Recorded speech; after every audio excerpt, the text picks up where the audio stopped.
नमस्कार, मैं हूं राजेश पिपलोदिया और इस वक्त आपके लिए हम लेकर आए हैं हमारा एक खास प्रोग्राम जो कि वर्तमान जो परिस्थितियां चल रही है। आप देख रहे हैं कि युद्ध की भी स्थितियां निर्मित हो रही है, बाजारों के भाव काफ़ी उतार चढ़ाव हो रहे हैं। इसके अलावा और भी देश दुनिया में काफ़ी कुछ चल रहा है। तो आज आपके बीच मौजूद हैं अंतर्राष्ट्रीय ख्याति प्राप्त ज्योतिष, वास्तुविद, औरा विशेषज्ञ और साधक पंडित राजेश शर्मा जी। तो राजेश शर्मा जी, सबसे पहले तो हमारे तमाम दर्शकों की ओर से आपका स्वागत है दोपहर न्यूज में। और हम सबसे पहले जानना चाहेंगे कि वर्तमान में जो हालात उत्पन्न हो रहे हैं भारत और पाकिस्तान के बीच में, जो परिस्थितियां चल रही है, क्या लग रहा है ये छुटपुट इसी तरह से चल जाएगा या कोई बड़े युद्ध की आसार हो रहे हैं? नमस्कार, मैं हमारे चैनल के माध्यम से सबका अभिवादन करता हूँ, नमस्कार करता हूँ। आपके माता पिता को प्रणाम करता हूँ, आपके इष्ट, आपके कुलदेव, कुलदेवी, उन सब को मैं प्रणाम करता हूँ। देखिए, ये जो ताना बुना जो ग्रहों का बुना है, जो 28 मार्च को जब ग्रहण पड़ा था, चंद्र ग्रहण, सूर्य ग्रहण एक पखवाड़े में जब भी पड़ते हैं, पहली बात। दूसरी बात, जब 6 या 5 से 6 या ग्रह इकट्ठे एक राशि में होते हैं तो भी ये सब उहापू की स्थिति और ये ग्रहों का जो ताना बाना है, ये इबारत पहले ही लिखी जा चुकी थी। अभी जो महाभारत जब हुआ था, वो हालात, वह ग्रह योग जो निर्मित उस वक्त थे वही निर्मित अभी हुए हैं। तो क्या पूरी विश्व लेवल पे की संभावना है? क्योंकि महाभारत में तो पूरा विश्व एक मंच पर था लड़ने के लिए। जी, मैं वही उसी पे आ रहा हूँ। तो ये जो स्थितियाँ बनी है, ये असाधारण है और अशुभ है और ये भारत के लिए, विश्व के लिए अच्छा नहीं है। क्योंकि ये 25 से लेकर 30 तक जो ये दशक के जितने भी वर्ष बचे हुए हैं, ये इसमें अच्छा बहुत कम होगा और अनर्थ होगा और असाधारण होगा। ये होगा कि ऑडिट, जो प्रकृति का ये ऑडिट का समय है। जब एक ऑडिट काल जब आया था, वो कोविड में आया था, जब प्रकृति ने ये चेता दिया था कि मैं ही सब कुछ हूँ, मैं ही मालिक हूँ। आप ये अहम, गुरूर, अधर्म, अनीति, पाप, फरेब, इस सब से बचिए और प्रकृति से जुड़ जाइए, धर्म से जुड़ जाइए, अपने पितरों से जुड़िए, अपने इष्ट से जुड़िए, कुलदेव कुलदेवी से जुड़िए। तो ये समय आता ही इसलिए है। देखिए, एक घटना जब हुई थी, जब जो मंदिर है, राम मंदिर नहीं, राम मंदिर नहीं, उड़ीसा में जगन्नाथपुरी का जो मंदिर है, वो झंडा जब जला था तो कोविड आया था। अभी पक्षी वो झंडा लेके गया है, वो मीटर के ऊपर से पक्षी नहीं उड़ते हैं, वो इतना चमत्कारी मंदिर है। और एक बाज जो है वो वहाँ से झंडा लेके चला गया। तो प्रकृति ने पहले ही संदेश दे दिए कि कुछ भी असाधारण होने वाला है, युद्ध के हालात होने वाले, ऊहापू की स्थिति होने वाली है और सब कुछ गड़बड़ होने वाला है। ये प्रकृति ने संदेश पहले ही दे दिया था। तो क्या टाइम पीरियड है इसका? कब तक चलेगा ऐसा? क्या इस पर कब तब्दीली आएगी या और अभी हालात क्या बनेंगे? देखिए, जहाँ तक पाकिस्तान से की बात करें, हम युद्ध की बात करें, तो पाकिस्तान तो भारत के आगे कहीं ठहरता भी नहीं है। और जितने भी देश, तमाम देश है, यहाँ तक कि मुस्लिम देश भी वो भारत के साथ में खड़े हैं, एक तुर्की एकाध देश को छोड़कर।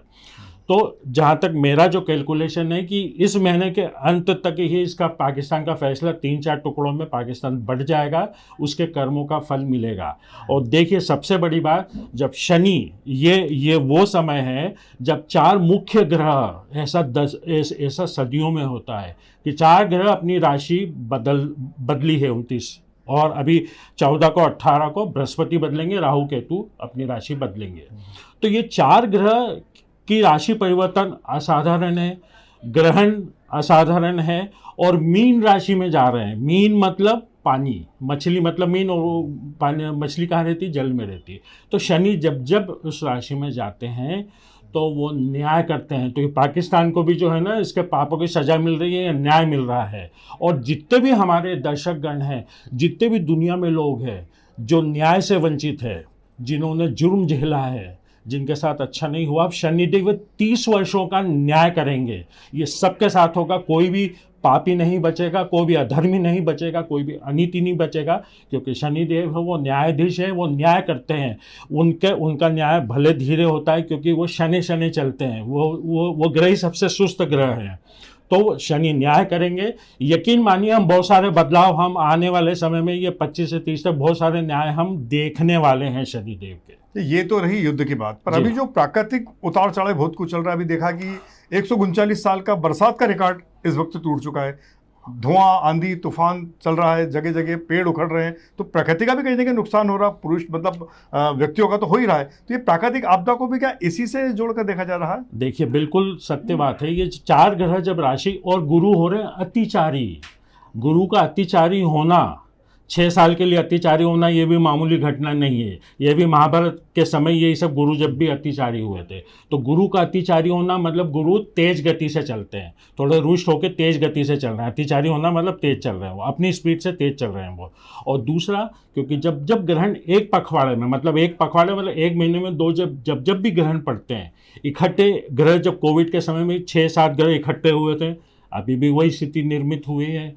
और उसके साथ साथ राशियों का परिवर्तन होना, ये प्राकृतिक आपदाओं की तो अभी शुरुआत हुई है। अभी प्रलय आने वाला है, और उत्तरी हमारा भारत है, साउथ में भारत है, यहाँ पे प्रलय आएंगे और भूकंप तो ज़बरदस्त आएंगे। आसमानी आफत भी होने वाली है, आसमान से कुछ ऐसी चीज़ें जो पृथ्वीलोक पर गिरेगी तो बहुत कुछ तहस नहस होने वाला है। इसके अतिरिक्त इंटरनेट भी, ऐतिहासिक मैं भविष्यवाणी कर रहा हूँ कि इंटरनेट भी कुछ समय के लिए बंद होगा, इसलिए नगद राशि, राशन, ये सब इसकी व्यवस्था कर लीजिए। भविष्यवाणी में 4 महीने पहले भी कर चुका था कि ये सब व्यवस्था आप करके रखिए और अपने इष्ट से जुड़िए आप। अच्छा, इसके अलावा जो राजनीतिक माहौल क्या कहता है आपकी नज़रों में, ज्योतिष या आध्यात्मिक नज़रों में, कि जो क्या उतार चढ़ाव होगा? क्योंकि जब कहीं भी इस प्रकार की अप्रत्याशित स्थितियाँ उत्पन्न होती है तो निश्चित तौर पे वहाँ की स्थानीय जो राजनीति की, विशेषकर जो सत्ताधारी पार्टी है, उस पर और जवाबदारी बढ़ जाती है। विपक्ष को बोलने का पूरा मौका मिल जाता है। उनका तो एक ही दायित्व है, खाली हर बार में उसका विरोध करना, सपोर्ट तो करना नहीं। हालांकि अभी तो पाकिस्तान के खिलाफ विपक्ष भी पूरा एकजुट नजर आया है। तो राजनीतिक उतार चढ़ाव को लेकर आप क्या कहना चाहेंगे? देखिए, राजनीति उथल पुथल तो निश्चित तौर से शुरू हो चुकी है। ये फरवरी मार्च से शुरू हो चुकी है। ये राजनीति उथल पुथल ये आगे भी जारी रहेगी। हो सकता है कि प्रधानमंत्री की कुर्सी पे, गृह मंत्री की कुर्सी पे कोई नया चेहरा आ जाए, रहेगी तो भाजपा ही रहेगी। हो सकता है, ये मेरा अपना व्यक्तिगत कैलकुलेशन है कि चेहरे बदल सकते हैं, लेकिन राजनीति उठापटक जबरदस्त होगी, क्योंकि अध्यक्ष भी बनना अभी तय है, और वो भी अध्यक्ष जो है वो सत्ताधारी को पसंद नहीं आएगा। तो ये उठापटक संघ और भाजपा के बीच में थोड़ी उठापटक तो होगी सही। अभी विपक्ष तो अलग हो चुका है, अभी संघ और भाजपा में ही उठापटक होने वाली है, और इसके आने वाले दिनों में हम जो परिणाम है वो स्वयं देखेंगे।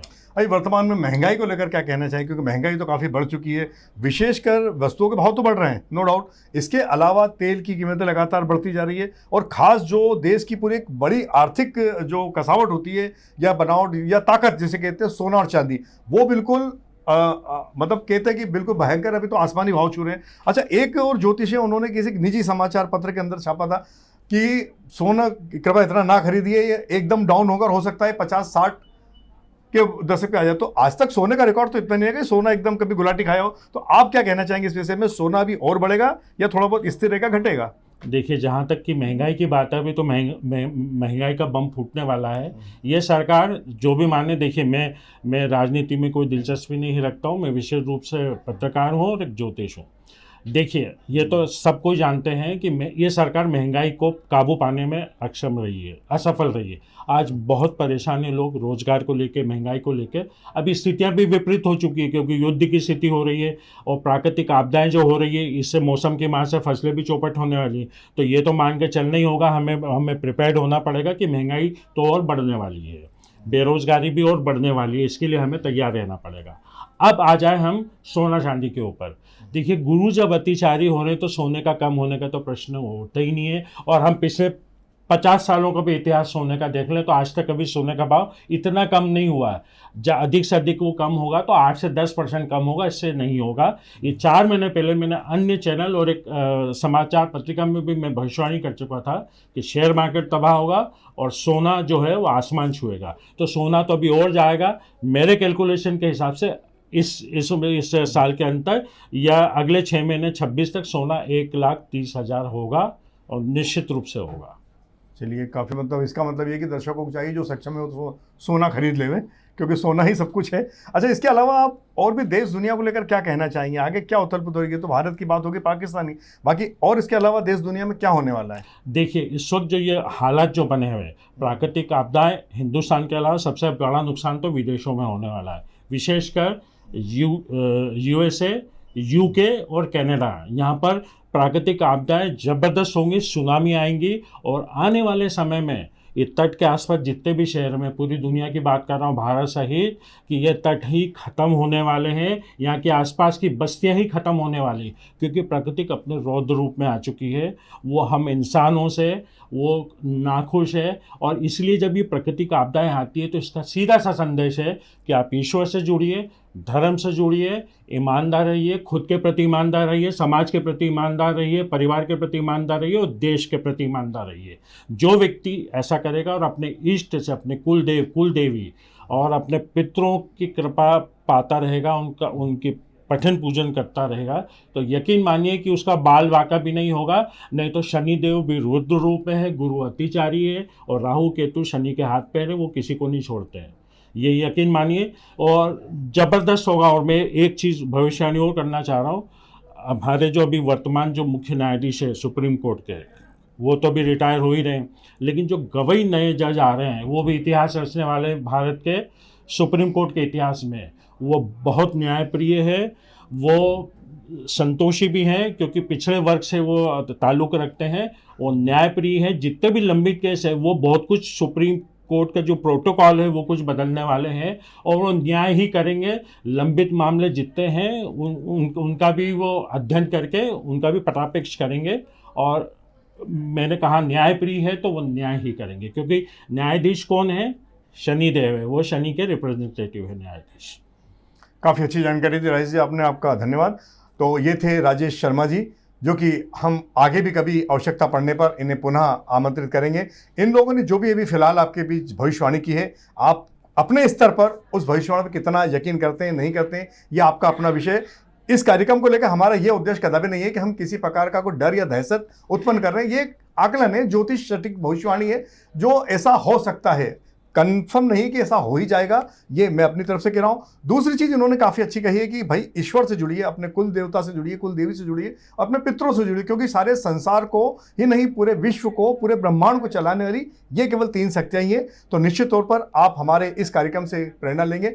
हमारा यह कार्यक्रम आपको पसंद आया हो तो कृपया कमेंट बॉक्स में जाकर अपने विचार जरूर व्यक्त करें, और हमारे चैनल से जुड़े रहने के लिए कृपया उसे सब्सक्राइब जरूर करें, और इसे अधिक से अधिक शेयर और लाइक भी करें, ताकि आपके साथ साथ अन्य लोग भी इससे लाभान्वित हो सकें। तो आप तमाम दर्शकों की ओर से मैं एक बार फिर राजेश जी का धन्यवाद अदा करता हूं, और आप सबसे विदा लेते। नमस्कार।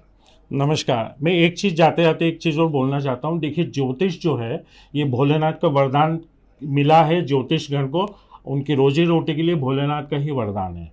तो ज्योतिष जो भी भविष्यवाणी करते हैं, उनका आकलन है, कैलकुलेशन है, या जो भी है, वो आईना दिखाने का काम करते हैं। वो आपको आगाह करते हैं, आईना दिखाते हैं, वास्तविकता से जोड़ते हैं। आपको भरोसा करना है, आप भरोसा करिए, और मेरे ख्याल से तो भरोसा करना चाहिए, ईश्वर पे भरोसा करना चाहिए, ईश्वर की शक्तियों पे भरोसा करना चाहिए। हमारा काम है आईना दिखाना। आप पढ़े लिखे हैं, समझदार नागरिक हैं, आप उस पर ज़रूर अमल करिएगा। जय श्री महाकाल।